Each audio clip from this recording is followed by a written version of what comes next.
사부 예배 나오신 모든 분들을 진심으로 환영합니다. 바로 찬양하시겠습니다.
우린 기뻐 노래해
찬양의 박수 올려드립시다.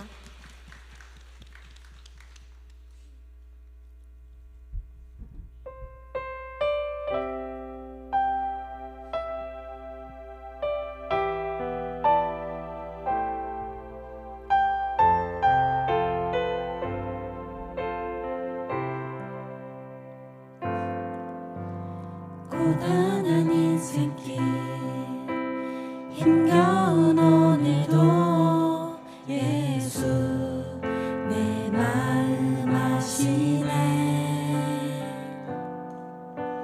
지나간 아픔도 마주할 세상도 예수 내 마음 아시네.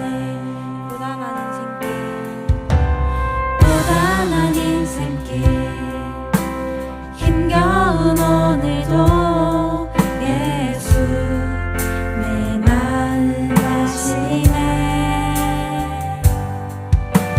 지나간 아픔도 마주할 세상도 예수 내 마음 아시네. 믿음의 눈 들어 주를 보리. 이 또한 지나가리라. 주어진 내 삶의 시간 속에 주의 뜻 알게 하소서.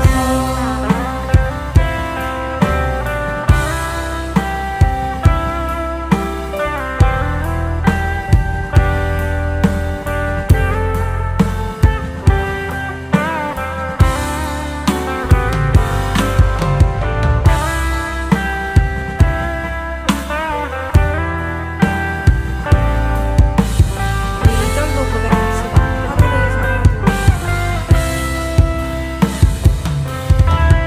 하루를 살아도 기쁨으로 가리. 예수 늘 함께 하시네.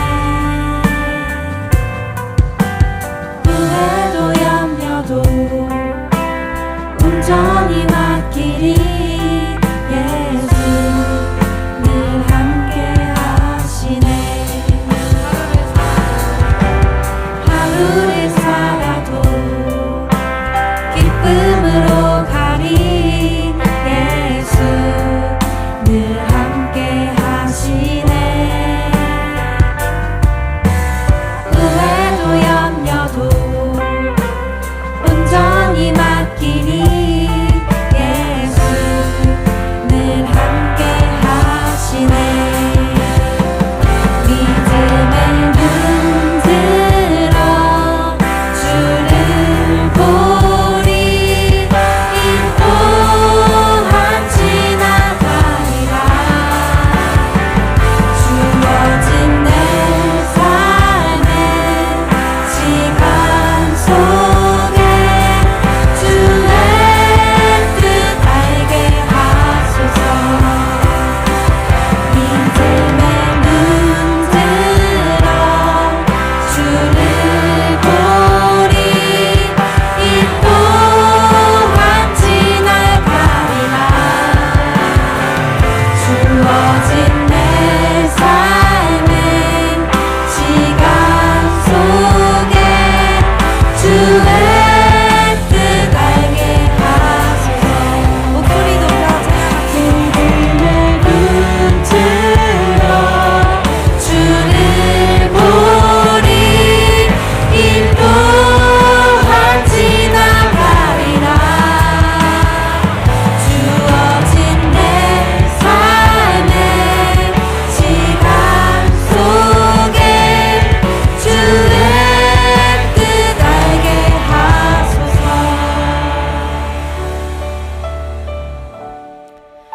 지난 한 주간 여러분들의 삶은 어떤 모습이었나요? 수련회가 끝나고 우리 한 주를 살아왔는데 정말 수련회에서 우리가 느낀 그대로 기쁨 충만하여 살아가고 있었는지 다시 한번 돌아봅니다. 주님 언제나 우리 안에 함께 하셔서 정말 내 마음을 기쁨으로 채워주시고 그것 우리가 이 세상에 널리 알리며 살아갈 수 있도록 하심에 감사하며 살았는지 고백하며 우리 이 시간 기도로 예배를 준비합시다. 기도하시겠습니다.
풍성하신 하나님 아버지, 무더운 여름 예배의 자리로 나아오게 하시니 감사와 찬양을 드립니다.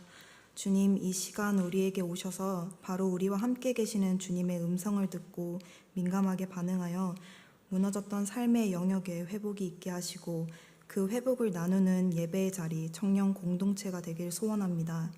주님, 우리로 하여금 심령이 가난한 자로 살아가게 마시고 사랑을 나누는 성도의 삶 살게 하여 주시옵소서.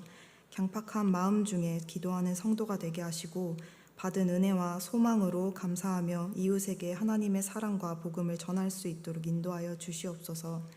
주님, 은혜 가운데 청년부 교육부서 수련회를 잘 마치게 하심에 감사를 드립니다. 주님, 우리에게 남은 여름과 겨울까지 주의 기쁨을 위해 살아가게 하시고 그에 따라 주 안에서 우리도 기쁨이 가득하길 소망합니다. 그리고 유년부 수련회가 24일까지 이어집니다. 다음 세대의 믿음을 위해 헌신하는 이들을 기억하시고 성령께서 도우셔서 허락하신 믿음의 결실이 있는 시간 되게 하여 주시옵소서. 경건생활 트레킹을 통해서 아버지께서 주시는 말씀의 씨앗이 매일 뿌려질 때 마음속 좋은 밭에 뿌리 내리게 하시고 작은 겨자씨가 큰 나무 되듯 믿음의 성장이 우리의 삶 속에 있게 하여 주시옵소서.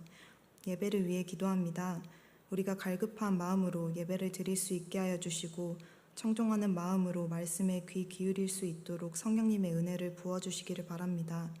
말씀 전하시는 목사님을 더 큰 능력으로 붙드셔서 말씀 가운데 영혼이 회복되는 기쁨이 있게 하시고 사역 가운데 그리스도의 평강이 넘치는 말씀으로 말미암아 삶이 변화되는 성도의 삶 살게 하여 주시옵소서. 교회와 예배를 위해 수고하는 손길들을 기억하시고 헌신 가운데 기쁜 마음으로 섬길 수 있도록 상황과 여건을 허락하여 주시기를 바랍니다.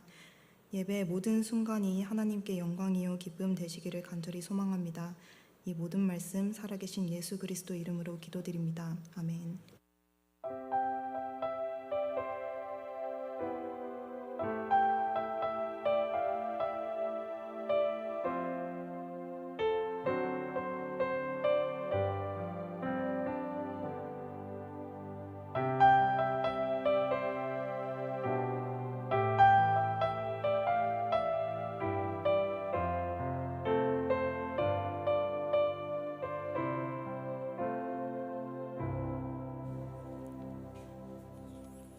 지난주 경건생활 트레킹 암송할 말씀 이사야 40장 8절 말씀 우리 다 함께 읽음으로 마음에 새기는 시간 가지겠습니다. 우리 함께 읽습니다.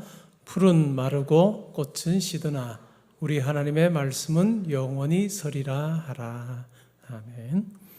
오늘 우리가 함께 상고할 하나님 말씀은 마태복음 26장 1절부터 16절까지 말씀이 되겠습니다. 신약 성경 45면에 있습니다. 저와 교독하고 16절을 우리 함께 봉독하겠습니다. 제가 먼저 봉독합니다. 예수께서 이 말씀을 다 마치시고 제자들에게 이르시되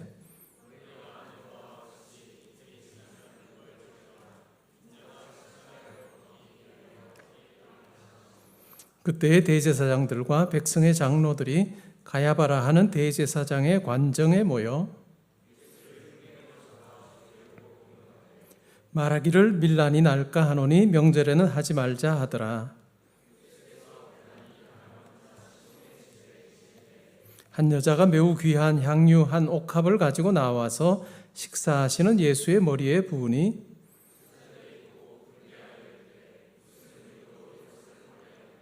이것을 비싼 값에 팔아 가난한 자들에게 줄 수 있었겠도다 하거늘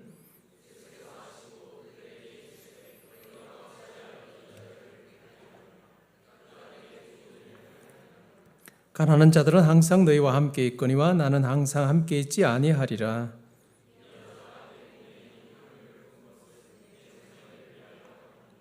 내가 진실로 너희에게 이르노니 온 천하에 어디서든지 이 복음이 전파되는 곳에서는 이 여자가 행한 일도 말하여 그를 기억하리라 하시니라.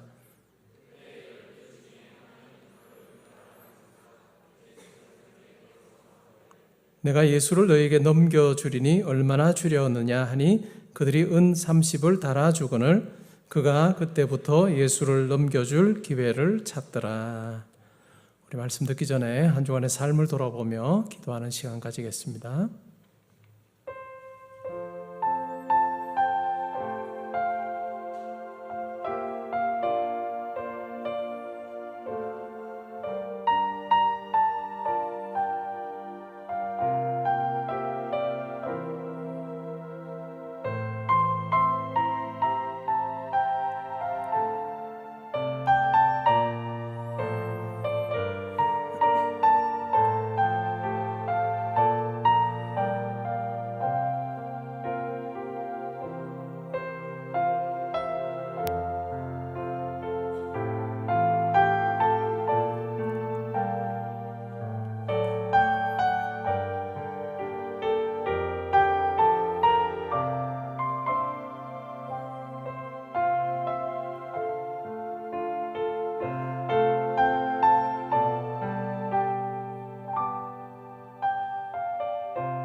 저의 삶에 함께 하셔서 가장 선한 길로 인도하여 주시고 어떤 상황에 있더라도 우리를 붙잡은 손을 놓지 않으시는 하나님 아버지로 인해서 여기까지 왔습니다. 앞으로의 저의 삶에도 함께 하셔서 하나님께서 뜻하신 대로 가장 좋은 길로 인도하여 주실 줄 믿습니다. 하나님 의지하며 끝까지 믿음으로 달려가는 저희들 되게 하여 주옵소서. 예배 자리에서 주님 앞에 예물 올려드립니다. 저희의 마음의 고백도 함께 담아드리니 하나님 기쁘게 받으시기를 소원합니다. 들어진 물질이 사용될 때 예수 그리스도의 십자가 복음이 많은 분들에게 전해져서 그분들도 예수를 믿어 하나님 자녀되는 놀라운 일이 있게 하여 주옵소서. 교회에 속한 모든 성도님들 영과 육을 강건하게 해주시기를 원합니다. 우리 형제 자매들의 삶을 하나님 주장하셔서 하나님께서 기뻐하시는 대로 인도하여 주시기를 원합니다. 가정에 평강이 있기를 원하며 또 하나님께서 세우신 일터와 학업의 현장도 주님으로 인해서 든든하게 세워지게 하시고 귀한 결실 허락하실 때 하나님 앞에 감사함으로 나아가는 우리 모든 성도님들 되게 하여 주옵소서. 군에 가 있는 아들, 딸들 지켜보호하여 주시고 지방과 해외에 나가 있는 우리 모든 성도님들 어디 있든지 하나님께서 동행하셔서 보내신 목적 잘 이루는 삶 살게 하여 주옵소서. 오늘 이 말씀을 우리가 살피며 하나님께서 우리에게 허락하신 놀라운 그 사랑과 은혜를 깨닫게 하여 주옵소서. 감사드리며 예수님의 이름으로 기도합니다. 아멘. 오늘 읽은 말씀에 근거해서 마태복음 강의 이런 두 번째 시간으로 배신의 사람, 헌신의 사람이라고 하는 제목으로 말씀드리겠습니다. 26장부터 해서 십자가로 더 가까이 가는 주님을 우리가 볼 수가 있습니다. 26장 1절에 보면 이렇게 말합니다. 예수께서 이 말씀을 다 마치시고 제자들에게 이르시되, 이 말씀이 뭐냐 하면 우리가 몇 주간 살폈던 감람산 강화라고 부르는, 예루살렘 성전이 파괴되고 예수님의 재림이 있을 때 어떤 징조가 있겠습니까? 라고 하는 물음으로 시작되는, 그러면 이와 같은 일들이 있을 거다, 그리고 이렇게 준비해야 된다 라고 하셨던 내용, 그 내용이 바로 감람산 강화의 내용입니다.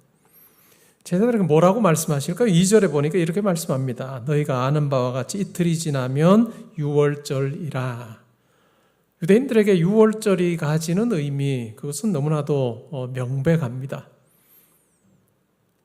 애굽에서 종으로 살던 그들을 하나님의 기적적인 방법으로 그들을 건져주신 그것을 기념하는 사건, 기억하는 사건, 그것이 바로 유월절입니다. 그래서 유대인들에게 이 유월절은 그들의 신앙에서 가장 중요한 절기이기도 했습니다. 그 유월절 절기가 이틀 뒤면 이제 되는 거죠. 근데 예수님께서는 이어서 하시는 말씀이 충격적입니다. 인자가, 예수님께서 자기를 부르실 때 사용하는 단어입니다. 내가 십자가에 못 박히기 위하여 팔리리라 라고 하는 아주 엄청난 선언을 하십니다. 예수님께서 이 말씀을 하신 것은 이번이 처음이 아닙니다.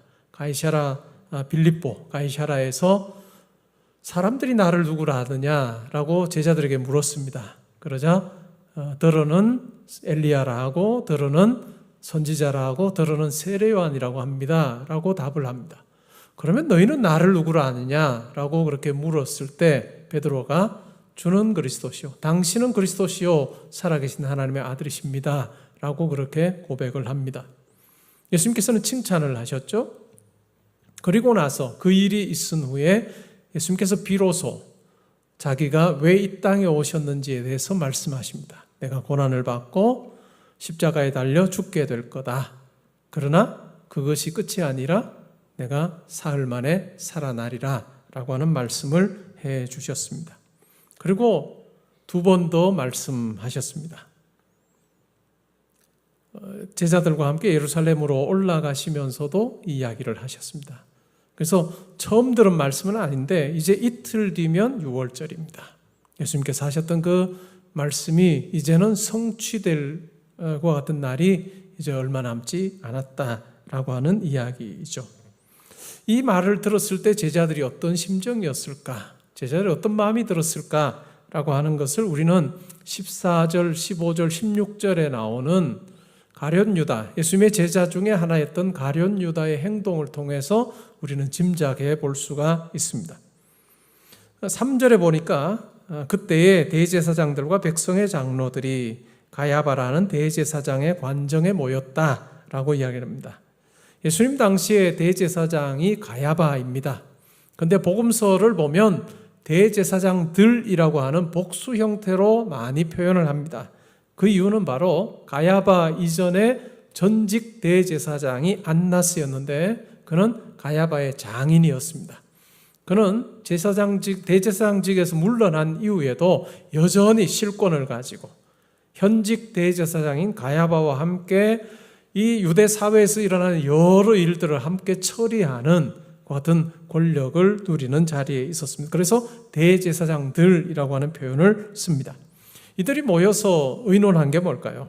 4절에 보니까 예수를 흉계로 잡아 죽이려고 의논하고 있습니다.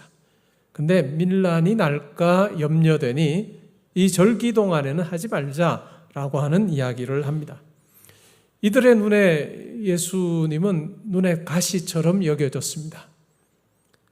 갈릴리 시골 촌뜨기 청년이 이 사회의 기반을 다 흔들어 놓고 있는 것이 못마땅했습니다. 안식일이면 안식일을 잘 지켜야 되는데 이제까지 오랜 기간 동안 그렇게 가지고 왔던 그 규정과 관습을 이 예수님이 다 깨고 있습니다. 그리고 음식을 먹기 전에는 정결 의식을 행하고 먹어야 되는 것이 이 사회에 통용되는 부분이었는데 그의 제자들은 그와 같은 그 규례를 다 어기고 있습니다. 이 예수로 말미암아서 그 사회가 기초가 지금 흔들리는 그 같은 형편에 있었습니다. 그래서 이 청년을, 이 예수를 우리가 잡아 죽여야 되겠다라고 하는 생각을 하게 되었습니다. 요한복음 11장 50절에 보면 대제사장이었던 가야바가 이런 말을 합니다. 한 사람이 죽어서 우리 민족이 멸망당하지 아니하는 것이 합당하다라고 하는 이야기를 하죠. 한 사람이 죽어서 우리 모든 사람이 죽지 아니하는 것, 그것이 좋다라고 하는 이야기를 합니다. 쉽게 말하면 예수를 희생양 삼아서 예수를 우리가 처리함으로 우리 민족이 로마로부터 우리가 해를 당하지 않아야 되겠다라고 하는 말로 했는데, 결국은 그 한 사람이 죽음으로 민족이 죽지 아니하는 그것은 하나님께서 우리 인류를 향해서 가지고 계셨던 하나님의 구원 계획이었습니다. 예수를, 자기 아들을 십자가에 내어줌으로 우리 온 인류를 예수 그리스도 안에서 하나님 백성 삼는, 물론 그 안에는 선택받은 자라고 하는 조건이 따라붙지만 도무지 이제까지는 도무지 가능성이 없었던 그 같은 구원의 길을 예수 그리스도를 통해서 열어주시는 그 십자가 사건, 그것이 바로 이와 같은 불법한 자들의 어떤 계획이 이루어지는 것처럼 보이는 그 같은 형세로 이루어졌다라고 그렇게 요한복음 11장에서는 이야기하고 있습니다. 그러니까 3절부터 5절에서는 우리가 예수를 어떻게 죽일까라고 하는 반응이 있습니다. 그리고 14절부터 16절에서는 12제자 중에 한 사람인 가룟 유다가 대제사장들에게 가서 이렇게 말합니다. 내가 예수를 당신들에게 넘겨주면 나에게 얼마를 주겠느냐라고 이야기를 합니다. 그러자 은 30을 달아서 줍니다. 은 30은 120 데나리온 정도 됩니다. 한 데나리온이 노동자의 그 임금이라고 우리가 생각을 해보면 120일 정도 일했을 때 받은 돈, 받을 수 있는 돈, 그것이 바로 은 30입니다. 그리고 나서 이 가룟 유다가 어떻게 하면 내가 예수를 넘겨줄 수 있을까 기회를 찾고 있습니다. 오늘 우리가 읽은 이 26장 1절부터 해서 16절은 우리가 흔히 말하는 샌드위치 구조가 아주 명확하게 등장합니다. 여러분 샌드위치 다 먹어보셨죠? 샌드위치가 어떻게 되어 있습니까? 아래 위로 빵이 있습니다. 빵이 있고 이 빵 사이에 뭐가 들어가죠? 뭐 다른 야채나 뭐 햄이나 치즈나 이런 걸 넣어서 이제 샌드위치를 만듭니다. 그것처럼 3절부터 5절, 14절부터 16절이 빵과 같습니다. 그리고 6절부터 13절이 그 샌드위치 안에 내용물이에요. 근데 이 빵과 내용물이 완전히 대조를 이룹니다. 이 빵의 두 부분에서는 뭐죠? 우리가 예수를 어떻게 죽이지? 내가 예수를 어떻게 잡아서 넘겨주지? 라고 하는 그런 어떤 예수님의 죽음에 대해서 아주 적대적인, 예수님에 대해서 적대적이어서 죽여야 되겠다라고 생각하는 그런 어떤 자들의 움직임이 나오고 있습니다. 근데 6절부터 13절은 완전히 정반대예요. 예수님의 제자들은 예수님께서 내가 십자가에 못 박히기 위해 팔리리라 라고 했을 때 어떤 생각이 들었을까요? 예루살렘으로 올라가면서도 이 제자들은 서로 논쟁합니다. 논쟁의 주제가 뭘까요? 누가 더 크냐라고 하는 거예요. 다르게 말하면 내가 더 크다예요. 예수님께서 예수님은 십자가에 죽으시기 위해서 예루살렘으로 올라가고 있는데 같이 길을 걸어가면서 이들은 죽으러 올라가시는 예수님과는 다르게 예수님께서는 예루살렘에 올라가시면 이제 권세를 가지시게 될 건데 그때 우리 중 나이가 더 예수님의 최측근이 되어서 이런 권세를 내가 누려야 되겠다라고 하는 생각을 가지고 다투는 그러한 모습입니다. 메시아이신 예수님과 함께 따르는 제자들의 모습 속에 우리가 성경 속에서 나오는 발견할 수 있는 예수님의 어떤 진정한 메시아로서의 사역을 그들이 이해하고 동참하고 함께 하려고 하는 그 같은 모습은 우리가 전혀 발견할 수 없습니다. 예수가 왕으로 권세자로 등극할 때 내가 무엇을 누릴 수 있을까라고 하는 그것이 제자들의 본심이었습니다. 그것은 제자들의 경우만이 아니라 많은 유대인들, 예수님을 따랐던 유대인들의 마음이기도 했습니다. 이 예수, 능력을 행하고 이적을 행하는 이 예수가 로마의 압제로부터 우리를 건져주기를 원하는 그 같은 기대를 가지고 예수님을 따랐습니다. 근데 예수님의 입에서 나오는 이 말은 그들의 기대를 한순간에 다 부서뜨리는 것 같은 말이었습니다. 내가 십자가에 못 박히기 위하여 팔릴 것이다. 그러한 기대를 가지고 따랐던 가룟 유다의 경우에는 3년이라고 하는 기간 동안 자기가 할 일들을 다 그만두고 예수님을 따랐지만 이 예수를 통해서는 내가 원하는 것을 이룰 수 없겠다라고 하는 예수님을 향한 배신감을 가지고 배신감을 느끼고 그는 결국 이 예수를 은 30에 팔아 넘기는 그 같은 배신을 하게 되었습니다. 때로는 이러한 제자들의 모습을 보면서 나는 예수를 왜 믿고 있는가라고 하는 물음을 우리 스스로에게 던져보게 합니다. 나는 예수를 왜 믿는가? 내가 예수를 믿어서 얻고자 하는 것이 이 세상을 사는데 필요한 내게 부족한 뭔가를 얻는데 그것을 얻기 위해서 내가 예수를 믿고 있다면 제자들과 별반 다르지 않은 모습으로 신앙생활을 하는 거다라는 생각을 우리가 해볼 필요가 있습니다. 6절부터 해서 13절은 완전히 내용이 다릅니다. 6절에 이렇게 말합니다. 예수께서 베다니 나병 환자 시몬의 집에 계실 때에 한 여자가 매우 귀한 향유 한 옥합을 가지고 나와서 식사하시는 예수님의 머리에 부었다라고 이야기를 합니다. 요한복음 12장과 같은 내용입니다. 요한복음 12장 바로 앞에는 죽은 나사로가 살아나는 같은 놀라운 일이 벌어졌습니다. 예수님께서 죽은 나사로를 살리십니다. 그런데 그 이어지는 내용을 보면 이 나사로를 위해서 잔치를 하는 것이 아니라 예수님을 위해서 잔치를 벌입니다. 그 잔치의 호스트는 누구냐면 살아난 나사로와 그의 두 여동생 마르다와 마리아가 이제 호스트가 돼서 예수님을 위해서 잔치를 벌입니다. 근데 그때 한 여자가, 여기서 말하는 여자는 요한복음 12장에 보면 마리아입니다.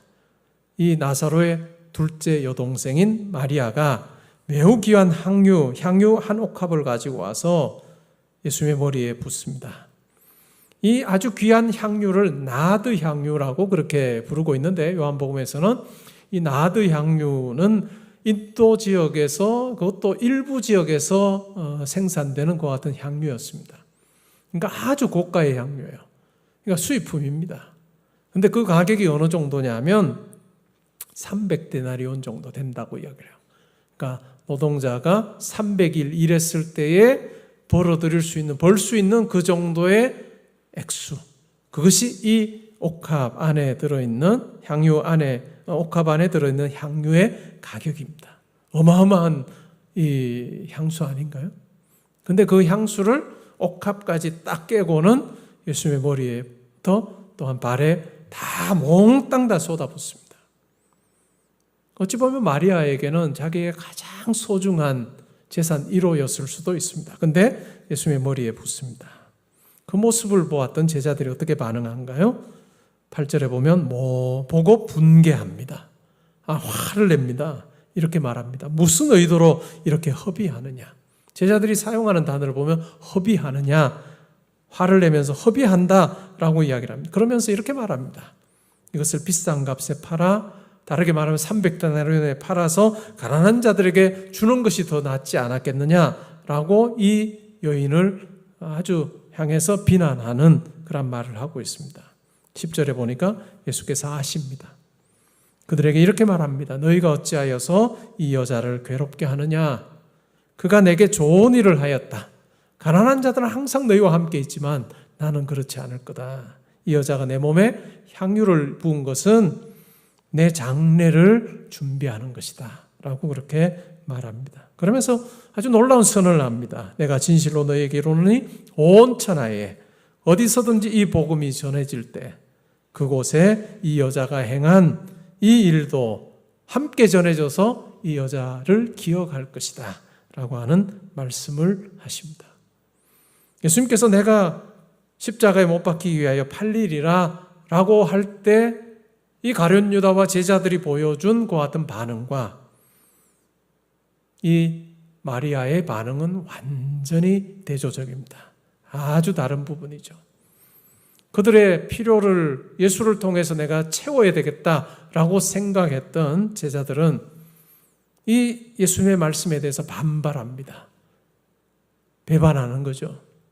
근데 이 마리아의 경우에는 철저하게 예수님의 그 뜻에 따라서 자기에게 가장 소중한 것마저도 다 예수님을 위해서 드리는 그런 헌신으로 그는 화답하고 있습니다. 유대인들이 바랐던 방식으로 하나님께서 예수님을 보내셔서 그 일을 감당하게 하지 않으셨다는 것을 우리는 잘 압니다. 어떻게 하면 우리나라를, 이 민족을 로마의 압제로부터 우리를 건져줄 것인가, 그 메시아를 고대했던 유대인들에게 하나님께서는 자기 아들을 보내셨습니다. 그리고 진짜 메시아로서의 사역을 감당하게 하셨는데 그것이 바로 십자가에서 죽게 하신 것입니다.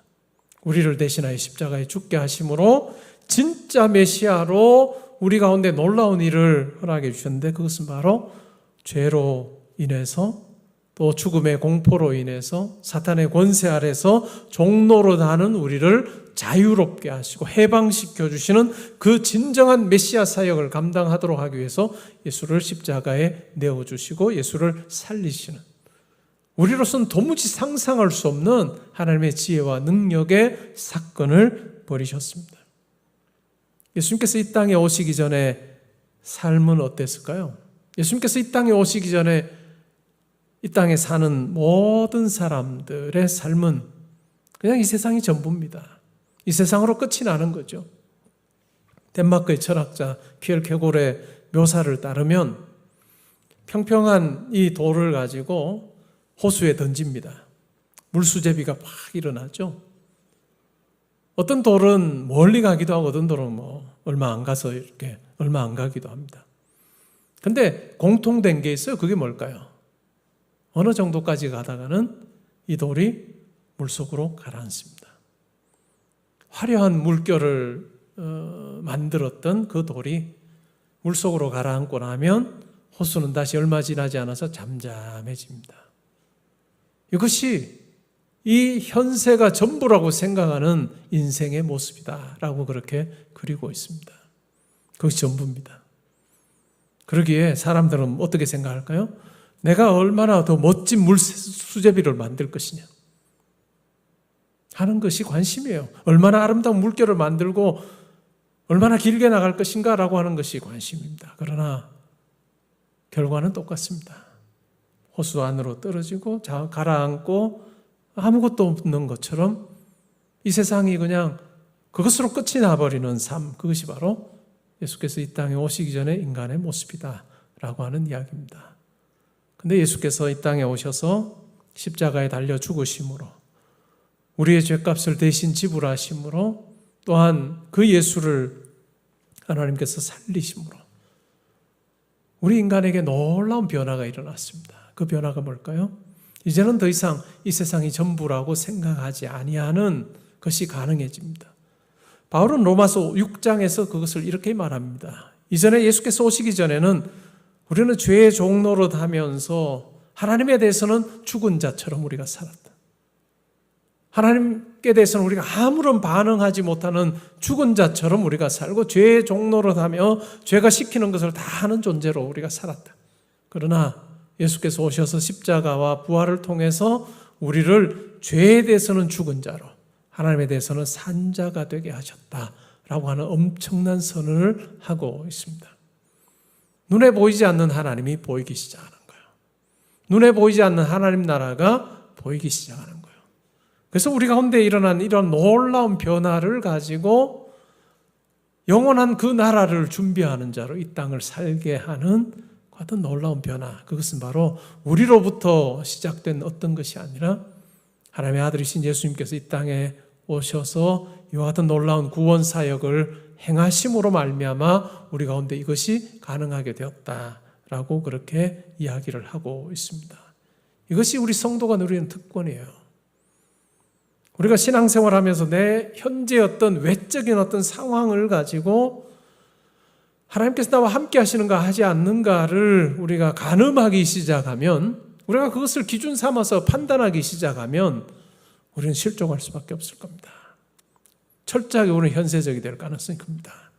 근데 그러하지 아니하고 우리의 영의 눈이 열려서 이 세상이 전부가 아니라 이 세상에 임한 하나님의 손길을, 또한 하나님을 우리가 바라보기 시작하고, 또한 이 세상 너머의 영원한 하나님 나라를 우리가 소망하는 자로 달려가는 것, 그것이 매우 중요하다라고 하는 것입니다.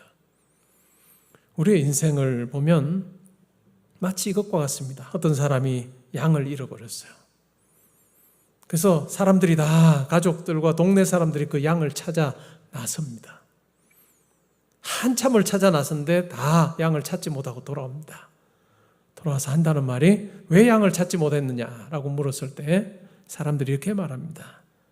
우리가 양을 찾기 위해서 길을 나섰는데 우리가 갈 때마다 우리는 갈림길에 직면하게 됩니다. 그래서 이 길로 갈 수도 있고 저 길로 갈 수도 있는 이런 어떤 갈림길을 만나게 되고, 또 갈림길을 선택해서 가다 보면 또 갈림길을 만나게 되고, 갈림길을 만나, 이 수많은 갈림길을 우리가 만나다 보니 결국 그 양을 찾지 못하고 허탕치고 돌아왔다라고 하는 이야기를 했어요. 그것이 우리 인생입니다. 그러나 우리가 예수를 믿는 자로 산다라고 하는 것은 그와 같은 절망적인 어떤 모습, 그것이 우리의 삶의 전부가 아니라는 것을 우리가 알게 되는 것입니다. 우리 삶에 함께 하시는 내 아버지이신 하나님을 우리의 영의 눈이 열려서 띄어서 보게 되는 그 삶입니다. 사람들은 어떻게 할까요? 사람들은 누군가가 잘 나갈 때는 항상 그 사람 옆에 많습니다. 사람들이 성공하고 있고 물질이 많고 정말 이름이 나고 할 때는 옆에 사람들이 얼마나 많이 몰려드는지 몰라요. 근데 그 사람이 가진 물질을 다 잃어버리고 명예도 다 잃어버리고 또 실패하고 절망할 수밖에 없는 그 상황에 딱 놓이게 되면 사람들은 다 떠납니다. 나 저 사람 알아요 라고 하는 그런 사람 없어요. 이전에는 조금 알고 지냈던 것 같은데 지금은 몰라요. 다 이게 공통된 이야기입니다. 이것이 인간입니다. 근데 우리가 예수를 그리스도로 고백하며 하나님 우리 아버지로 우리가 모시고 사는 그 삶에 가장 큰 차이가 있다면 그것은 바로 우리의 삶의 자리가 어떠하든지 상관없이 우리와 함께 하시는 하나님 아버지가 계시다는 것을 우리가 확신하며 사는 거예요. 내가 성공할 때나 내가 실패할 때나 때로는 내 이름이 땅바닥에 내동댕이 쳐지는 것 같은 상황이나 또한 실패하여서 내 앞길이 전혀 보이지 않는 것 같은 형편에 있을 때 짙은 한계로 인해서 한 발자국 앞도 볼 수 없는 그런 어떤 암흑 같은 칠흑 같은 그런 어떤 상황 가운데 있다 할지라도 항상 우리 곁에 함께 계신 하나님을 경험하는 것, 그것이 매우 중요합니다. 그것을 바로 보여주신 것이 바로 예수님께서 이 땅에 아기로 오신 모습입니다. 공생애를 시작할 30세의 나이로 그냥 하늘에서 뚝 떨어지지 않으시고 아기로 오셔서 사람들과 더불어 먹고 마시면서 정말 도무지 존재할 수 없는 그곳에 하나님의 아들이 오셔서 그들과 함께 시간을 보내고 삶을 나누는 그런 임마누엘의 모습을 예수님의 공생애 이전의 그 30년을 통해서 우리에게 보여주셨습니다. 그리고 3년을 통해서는 뭘까요? 사람들과 더불어서 일하시는 모습을 보여주셨고, 나머지 이 한 주간 십자가, 고난과 십자가를 통해서 우리 인간을 위한 그 일을 하셨습니다. 그런데 예수님께서는 이 30년이라는 기간 동안을 도무지 같이 할 수 없는 존재인 우리와 함께 하셨다. 그것을 통해서 예수의 임마누엘, 하나님께서 우리와 함께 하시는 삶이라고 하는 것을 우리에게 너무나도 분명하게 우리에게 이야기를 해주고 있습니다. 우리는 더 이상 예수를 믿을 때, 예수의 십자가와 부활을 우리가 믿을 때 죽음의 권세에 두려워하고 벌벌 떠는 존재로 우리가 살지 않을 수 있습니다. 이 세상이 전부라고 생각하고 어떻게 하면 내가 사람들에게 더 화려한 모습, 내가 때로는 가장해서라도 보여줄까라고 하는 그 생각으로 살지 않을 수 있는 그 같은 진정한 이 땅의 삶의 실체를 우리로 하여금 보게 하시고, 또한 이 땅에서도 영원한 하나님 나라 그리고 하나님을 우리가 함께 경험하며 살 수 있게 하는 이 영광스러움이 우리 가운데 주어져 있습니다. 여러분은 과연 어떤 모습으로 살고 계십니까? 그냥 이 세상 내가 사는 날 동안 그냥 이 세상에 많은 사람들이 추구하는 것처럼 나를 드러내고 나를 과시하고 하는 그러한 삶을 살고 계십니까? 아니면 나를 위해 모든 것 내어주신 그 하나님을 위해서, 예수님을 위해, 성령님을 위해서 길지 않은 이 땅에서의 삶을 내가 어떻게 하나님을 위해 사용할까라고 하는 그 고민을 가지고 살고 계십니까? 2006년도에 크리스티애니티 투데이라고 하는 기독교 잡지에서 빌리 그레함 목사님을 인터뷰를 했습니다. 빌리 그레함 목사님이 1918년생이니까 지금 뭐 세상 떠나셨지만 2006년도에 인터뷰할 때만 해도 거의 90이 가까이 된 거죠. 그 목사님과 이제 인터뷰를 했습니다. 인터뷰를 하면서 목사님 지난 90년 동안 온 세계를 다니면서 다 복음을 전해서 많은 사람들을 하나님께로 인도했는데 이 90 정도 가까이 왔을 때 인생이란 뭐라고 어떻게 느껴지십니까? 이렇게 질문을 했습니다. 그 물음에 이 빌리 그레함 목사님은 아주 짧게 답했습니다. 90평생, 90살 가까이 되셨는데 인생이 뭐라고 생각하십니까? 인생에 대해 어떻게 느끼십니까? 라고 할 때 아주 짧은 답은 It's brevity. 인생은 참 짧습니다. 90세 가까이 사셨던 그분의 입에서 나온 이야기입니다. 우리의 이 땅의 삶 길지 않습니다. 길지 않은 이 땅의 삶에 정말 가변적이고 참 복잡다단할 수 있는 여러 가지가 담길 수 있는, 그러나 길지 않은 이 땅의 시간이라고 하는 것 속에 변하지 않는 영혼의 가치를 내가 담고 살 수 있느냐, 영원한 그 하나님과 동행하는 삶을 살 수 있느냐라고 하는 것이 우리의 숙제일 것입니다.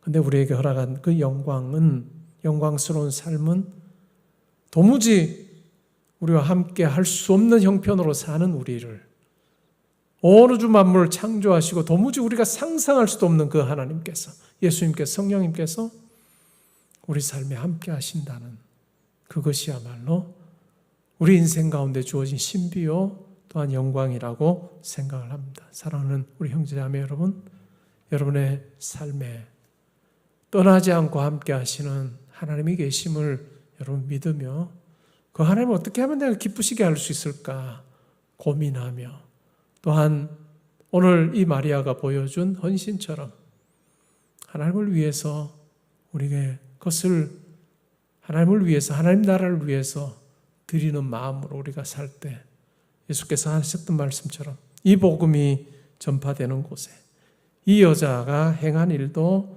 함께 전해줘서 그를 기억하리라 라고 하시는 이 말씀처럼 우리를 기억하시고 하나님 나라가 펼쳐지는 그 모든 과정 속에 우리가 한 일들을 기억해 주시고 또한 많은 사람들로 하여금 우리를 닮게 하시는 이러한 이 세상의 방식과는 도무지 비교 안 되는 그 숭고한 삶이 저와 여러분의 삶 가운데 있을 수 있기를 주님의 이름으로 축복합니다.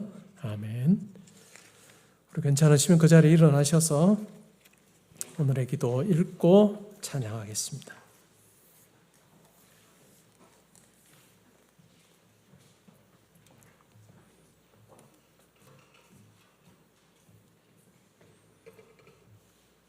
우리 함께 읽겠습니다.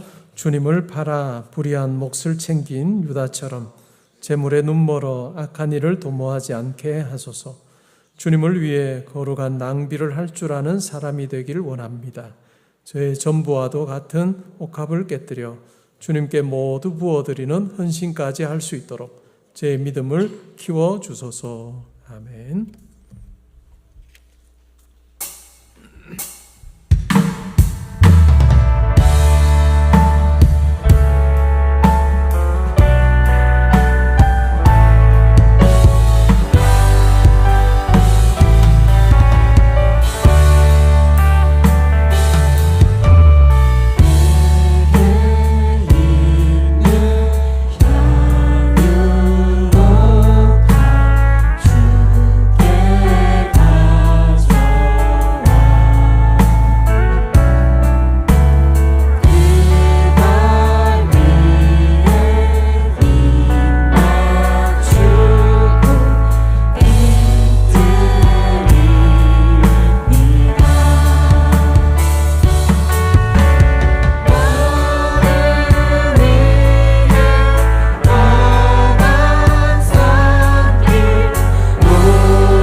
글을 쓰고 가사를 붙인 박정관 목사님, 제가 영국에서 가깝게 지냈습니다.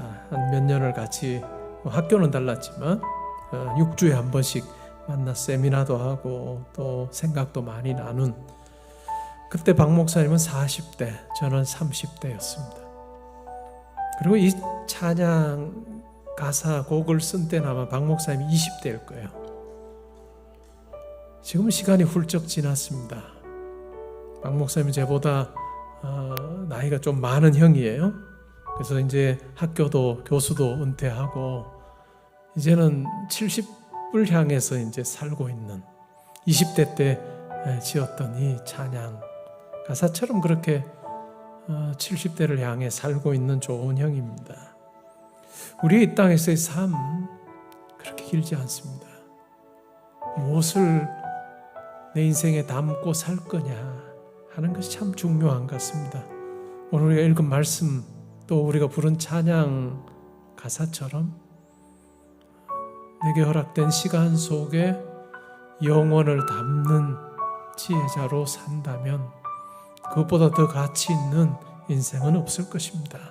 그리고 그와 같은 모습으로 사는 우리에게 하나님께서는 우리가 병들거나 실패하거나 성공하거나 때로는 좌절하거나 낙심하는 그러한 우리의 상황에 상관없이 우리 아버지 되셔서 우리와 함께 하시는 그분이 계심을 우리가 믿으며 또한 믿음으로 우리의 삶을 하나님께 드리는 그런 모습으로 사는 우리 모두 될 수 있기를 바랍니다.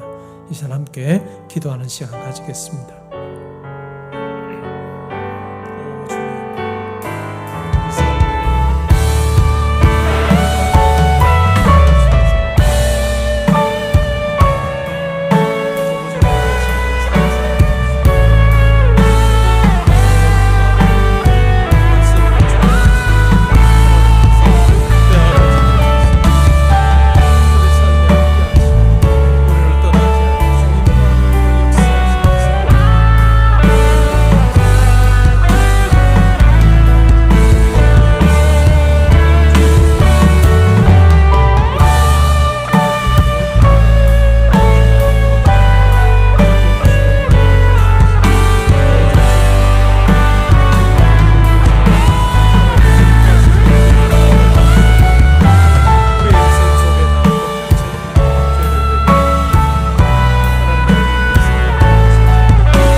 이제는 우리 주 예수 그리스도의 은혜와 하나님의 사랑과 성령의 교통하심이